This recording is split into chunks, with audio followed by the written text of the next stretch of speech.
আক্ষরিক অর্থে রেনেসাঁর অর্থ হচ্ছে পুনর্জন্ম বা নবজাগরণ। মধ্যযুগের সংকীর্ণ দৃষ্টিভঙ্গিকে অতিক্রম করে ইউরোপের জনগণ যে উদার ও মানবতাবাদী মননশীলতার জগৎ গড়ে তুলেছিল, রেনেসাঁ তারই অভিব্যক্তি। তাই রেনেসাঁ কোনো বিচ্ছিন্ন বা আকস্মিক ঘটনা নয়। মধ্যযুগের শেষের দিকে ইউরোপবাসীর মনে যে নতুন চিন্তা ও নতুন ভাবনার দিগন্ত উন্মোচিত হচ্ছিল, তারই পরিপূর্ণ প্রকাশ ঘটে রেনেসাঁর মধ্য দিয়ে। রেনেসাঁ বা নবজাগরণের অর্থ: ১.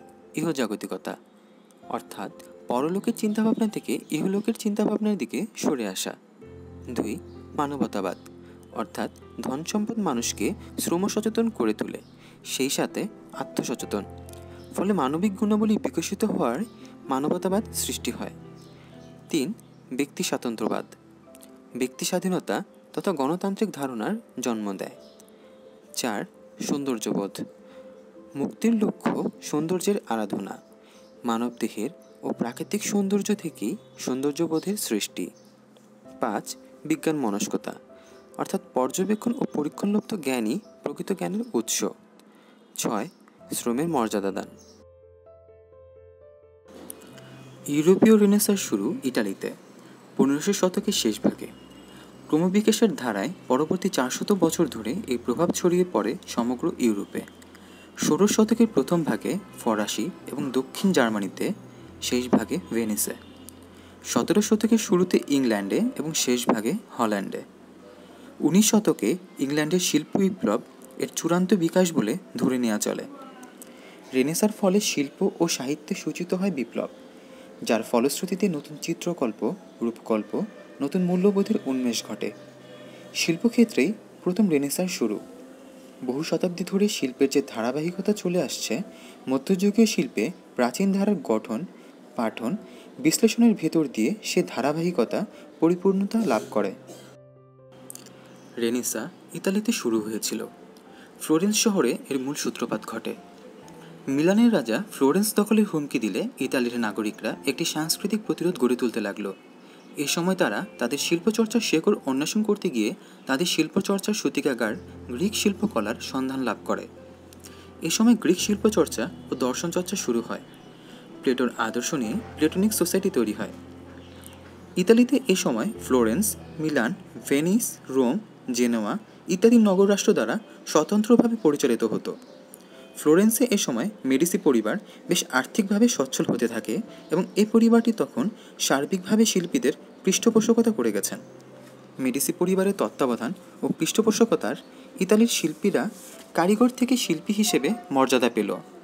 এর কারণ ছিল, তখন শিল্পীরা এই পরিবারের বিশেষ সহায়তায় নির্বিঘ্নে শিল্পচর্চা চালিয়ে যেতে পেরেছিলেন।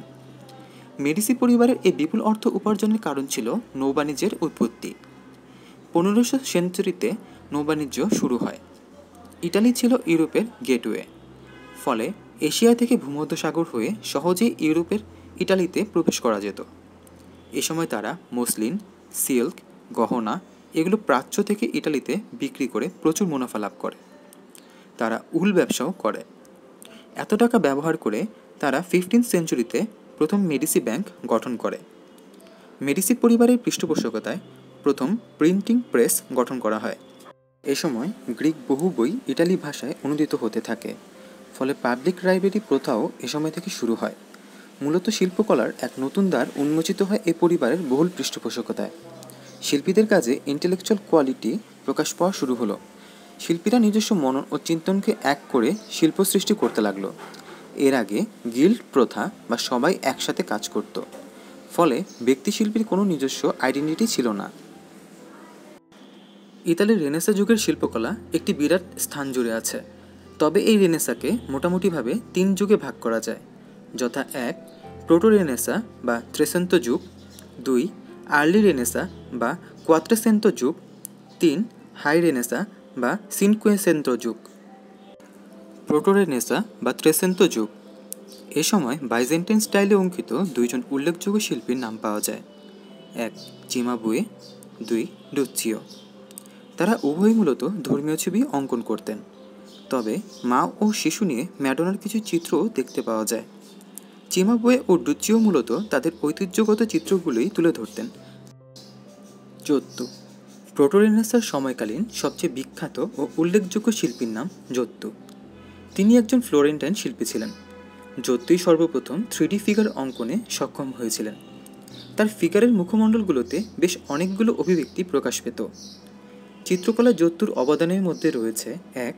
3D ফিগার অঙ্কনে সামর্থ্য দান করা, 2. পার্সপেক্টিভের ব্যবহার, 3. বাস্তবধর্মী চিত্র অঙ্কনের পথিকৃৎ। আর্লি রেনেসাঁ বা কোয়াত্রোসেন্তো যুগ। এই যুগেই ইউরোপীয় চিত্রকলা তথা ইতালীয় রেনেসাঁর চিত্রকলা পরিপূর্ণ বিকাশ লাভ করে। এই সময় এক শ্রেণীর লোকের হাতে অর্থসম্পদ বৃদ্ধি হবার ফলে চিত্রকলা ধর্মের পরিমণ্ডল থেকে কিছুটা মুক্ত হয়। শুধুমাত্র গির্জাই চিত্রকলার একমাত্র পৃষ্ঠপোষক থাকল না। এ যুগের বৈশিষ্ট্যসমূহের মধ্যে রয়েছে 1. মানুষের বুদ্ধিদীপ্তিকে জাগ্রত করা, 2. চিত্রে রঙের ঔজ্জ্বল্য ও রূপের প্রভাব বৃদ্ধি, 3. তৈলচিত্রের প্রবর্তন ও 4. ত্রুটিমুক্ত কাজ করা।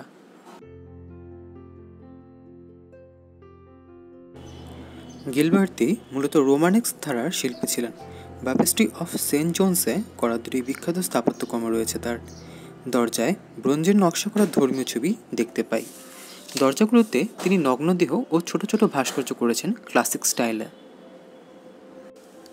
ফিলিপ্পো ব্রুনেলেস্কি ছিলেন লিনিয়ার পরিপ্রেক্ষিতের জনক। তিনি 15th সেঞ্চুরির শুরুর দিকের শিল্পী ছিলেন। মূলত তিনি ছিলেন একজন স্থপতি। তিনি সে সময় রোমান এবং গ্রিক স্থাপত্য নিয়ে গভীর অধ্যয়ন করতেন। মূলত তিনি গ্রিক স্টাইলকেই বেশি অনুসরণ করতেন। ভাস্কর্য ও জ্যামিতিক বিদ্যায় তার আগ্রহ ছিল বেশ অনবদ্য। ব্রুনেলেস্কির বিখ্যাত একটি স্থাপত্যকর্ম হল চ্যাপেল অব দ্য প্যাজি ফ্যামিলি। এটি তার কাজে স্বাধীনতার বেশ প্রমাণ পাওয়া যায়। স্থাপত্যকর্মটির একটি নিজস্ব জ্যামিতিক ভাষা রয়েছে। ব্রুনেলেস্কির অবদানের মধ্যে রয়েছে 1. জ্যামিতিক বিষয় নিয়ে স্থাপত্যকর্ম চর্চা, 2. স্থাপত্যের আর্চ এবং কলামের বিষয়ে কারিগরগত উন্নতি এবং 3. লিনিয়ার পার্সপেক্টিভের জনক। দোনাতেল্লো ছিলেন ফ্লোরেন্সের ভাস্কর। তিনি ক্লাসিক্যাল ভাস্কর্য নিয়ে চর্চা করতেন।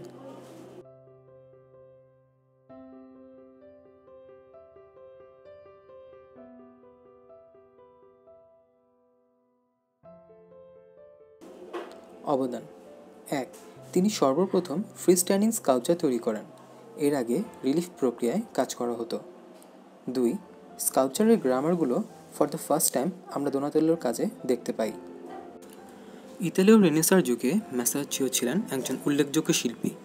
যদিও তিনি মাত্র 27 বছর বয়সে মৃত্যুবরণ করেন, তার চিত্র প্রায় 100 বছর ধরে ইতালির চিত্রশিল্পীদের অনুপ্রেরণা যোগায়। অবদান 1. চিত্রের কালার, ডাইমেনশন ও পরিপ্রেক্ষিতের ব্যবহার, 2. চিত্রে অঙ্কিত একাধিক চরিত্রের মধ্যে কর্মের সাদৃশ্য ফুটিয়ে তুলেছেন, 3. আলো ছায়ার ব্যবহারে চিত্রের বিষয়বস্তুর গভীরতা চিত্রায়নে সক্ষমতা। ফ্রা অ্যাঞ্জেলিকো মূলত একজন পাদ্রী ছিলেন। বলা হয়ে থাকে যে অ্যাঞ্জেলিকো তার জীবদ্দশায় শুধুমাত্র গির্জার অভ্যন্তরেই ধর্মীয় বিভিন্ন চিত্র অঙ্কন করে কাটিয়ে দিয়েছেন। তিনি পোপের অনুমতিতে ছবি আঁকা শুরু করেন।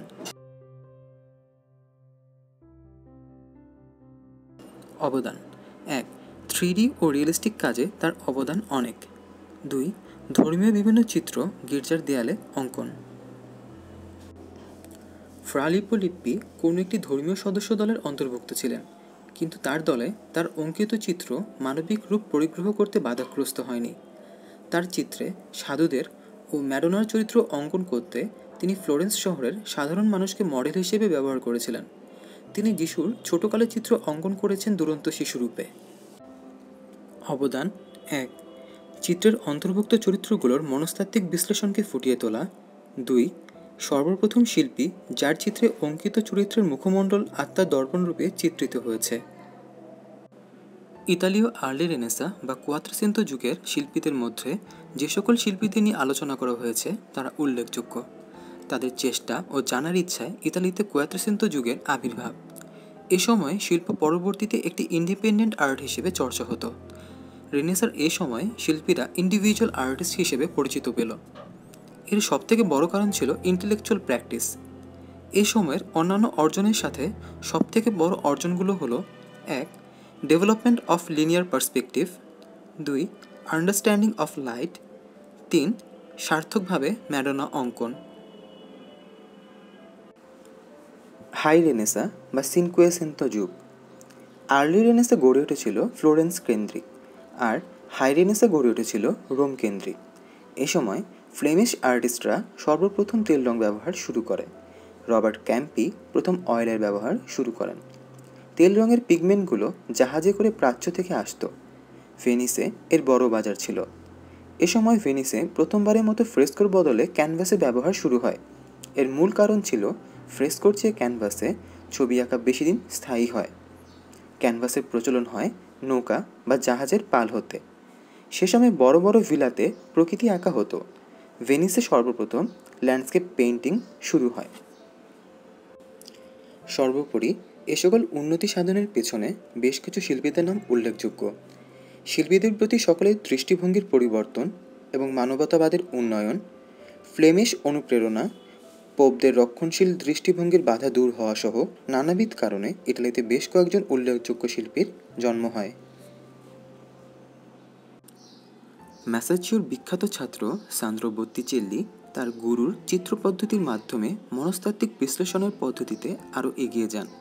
প্রকৃতির প্রতি তার তীব্র ইন্দ্রিয়যুক্ত অনুভূতি তাকে যৌবনের পরিপূর্ণ সৌন্দর্য, গ্রীষ্মের আকাশ, প্রস্ফুটিত বসন্তের রূপ চিত্রের মাধ্যমে অঙ্কিত করতে অনুপ্রাণিত করেছিল। তিনি তার যুগের অন্যান্য শিল্পীদের মতো নিউ প্ল্যাটনিক চিন্তাধারা দ্বারা উদ্দীপ্ত হয়েছিলেন এবং গ্রিক ও রোমান চিন্তাধারা সংমিশ্রণের নীতিতে বিশ্বাসী ছিলেন। তার আঁকা অধিকাংশ মুখমণ্ডল বিষাদমগ্ন, চিন্তাগ্রস্ত রূপ, যার মাধ্যমে স্বর্গীয় সত্তার প্রতি রহস্যময় আকুল আকাঙ্ক্ষার প্রকাশ ঘটে। আর্লি ইটালিতে চিত্রকলার চর্চা ধর্মীয় গির্জার দেয়ালে অথবা গির্জার আশেপাশে সীমাবদ্ধ ছিল। পরবর্তীতে গির্জার পোপেরা এই বিষয়ে উপলব্ধি লাভ করে যে চিত্রকলার ধারা ও শিল্পীর আকার বিষয়াবলী উন্মুক্ত করে দেওয়া উচিত। এ সময় পেরুজিনো এক অদ্ভুত সুন্দর কম্পোজিশন সংবলিত চিত্র অঙ্কন করে, যার নাম Christ giving the keys to Peter. এই চিত্রটিতে পেরুজিনো তার নিজের পোর্ট্রেটও সংবলিত করেছিলেন। লিওনার্দো দা ভিঞ্চি ছিলেন ফ্লোরেন্সের সবথেকে গুরুত্বপূর্ণ চিত্রশিল্পী। তিনি একাধারে চিত্রশিল্পী, ভাস্কর, সঙ্গীতজ্ঞ, স্থপতি, গণিতবিদ, বিজ্ঞানী এবং দার্শনিক ছিলেন। তার উল্লেখযোগ্য চিত্রের মধ্যে রয়েছে the Last Supper, Mona Lisa, Virgin of the Rocks ইত্যাদি।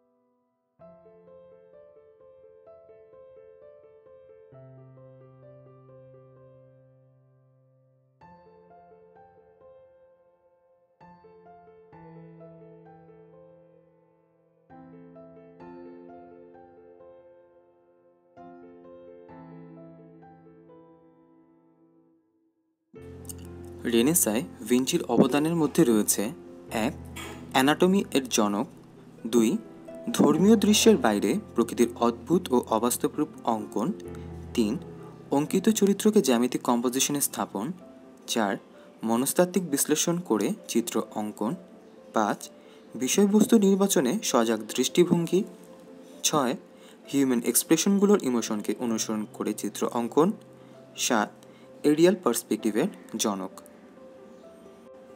মিকেলাঞ্জেলো ছিলেন লিওনার্দোর মতোই অনেক গুণে গুণান্বিত।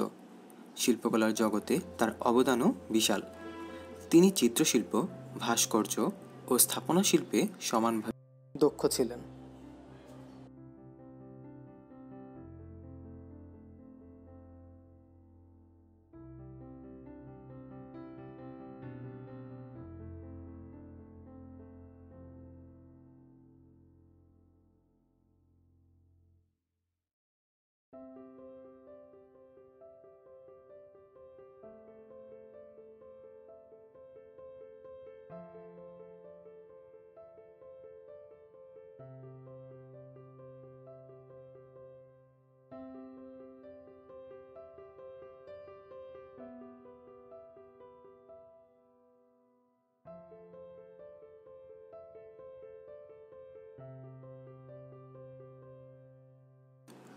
রেনেসায় মিকেলাঞ্জেলোর বেশ কিছু অবদান রয়েছে।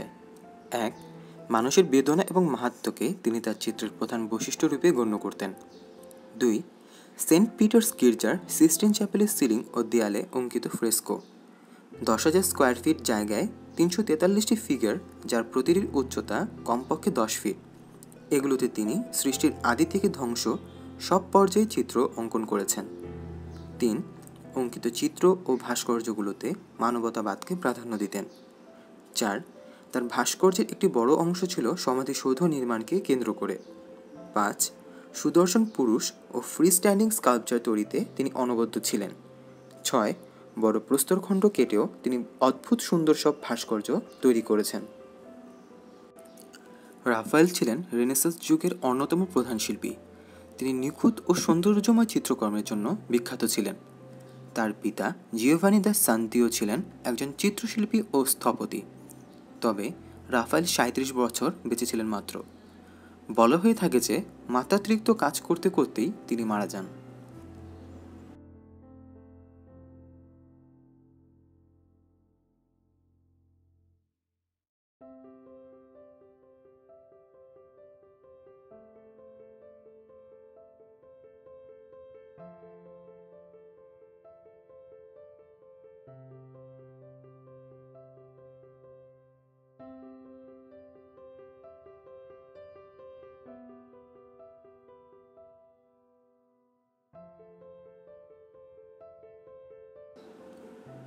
তার অবদানের মধ্যে রয়েছে: 1. একই চিত্রে বিভিন্ন সময়ের বিখ্যাত ব্যক্তিবর্গদের সমন্বয় ঘটানো তথা দুই যুগের কৃতি সন্তানদের এঁকেছেন। 2. পরিপ্রেক্ষিতের অনবদ্য ব্যবহার। 3. তিনি খুব ভালো ম্যাডোনা আঁকতে পারতেন। 4. তিনি প্রিন্ট মেকিং মাধ্যমেও কাজ করেছেন। টিশিয়ান, গির্গিয়ন ও তিনতরিত্ত ছিলেন ভেনিশিয়ান স্কুল ধারার প্রতিনিধিগণ। এদের মধ্যে টিশিয়ানই ছিলেন সম্ভবত সবচেয়ে প্রতিভাবান। এদের চিত্রকর্মের মধ্য দিয়ে ভেনিস নগর রাষ্ট্রের বাণিজ্যিক সমৃদ্ধিতে পরিপুষ্ট বণিক শ্রেণীর বিলাসপূর্ণ জীবন ও ভোগবিলাসের জীবনযাত্রার চিত্র পরিস্ফুট হয়েছে। ভেনিসীয় চিত্রশিল্পীদের চিত্রে ফ্লোরেন্সের শিল্পীদের দার্শনিক ও মনস্তাত্ত্বিক ভাবধারা সম্পূর্ণরূপে অনুপস্থিত। তাদের চিত্রের আবেদন ছিল ইন্দ্রিয়ের প্রতি, চিত্তের প্রতি নয়। ইতালীয় রেনেসাঁ যুগের সাহিত্য। ইতালির বুদ্ধিজীবীদের ভাষা ছিল ল্যাটিন। এ কারণে 14 শতক থেকে তাস্কান ভাষা ইতালির সাহিত্যের ভাষা হিসেবে গড়ে ওঠে। রেনেসাঁ যুগে ইতালির 3 জন বিখ্যাত লেখক হলেন দান্তে, পেত্রাক ও বোকাচ্চিও। এরা 3 জনই ফ্লোরেন্সের অধিবাসী। দান্তে আলিঘিরির বিখ্যাত গ্রন্থ ডিভিনা কমেডিয়া বইটির মূল বিষয়বস্তু হল ধর্মীয়। দান্তে তার কাব্যের মধ্যে দিয়ে মধ্যযুগের খ্রিস্ট ধর্মের একটি ব্যাখ্যা উপস্থিত করতে চেয়েছেন। তার প্রথম উদ্দেশ্য ছিল আত্মার মুক্তি সাধন।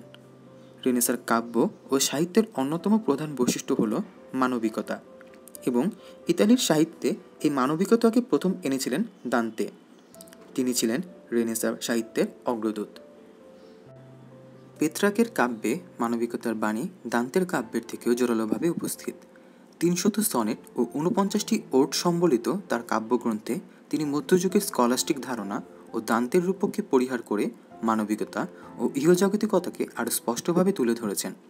তিনি ছিলেন সনেটের জনক।